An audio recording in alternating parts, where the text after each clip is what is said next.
À la question quel rendement immobilier en France avec un argent à coût zéro, bon, il serait très prétentieux de penser pouvoir être devin et prédire l'avenir.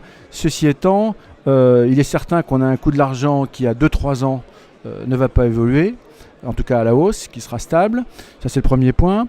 Le deuxième point, c'est qu'il y a toujours une épargne, une masse d'argent disponible, une marge de capitaux disponible pour investir qui est très importante, qu'ils soient des capitaux domestiques ou des capitaux internationaux, et que bien évidemment c'est un marché très concurrentiel, à la fois par ces capitaux disponibles et parce que ces capitaux vont essentiellement se concentrent essentiellement sur des opérations qui soient lisibles, tant par la qualité de l'immeuble que par la qualité de la localisation et que par la qualité des locataires et des histoires industrieuses quand ils sont loués.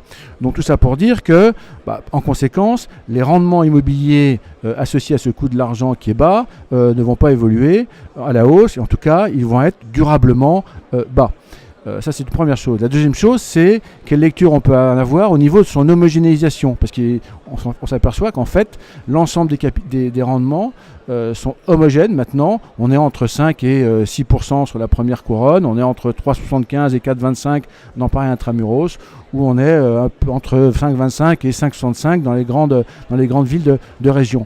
Donc en plus de taux de rendement relativement bas, il faut également considérer une certaine harmonisation de l'ensemble de ces taux dans les 2 à 3 ans qui viennent.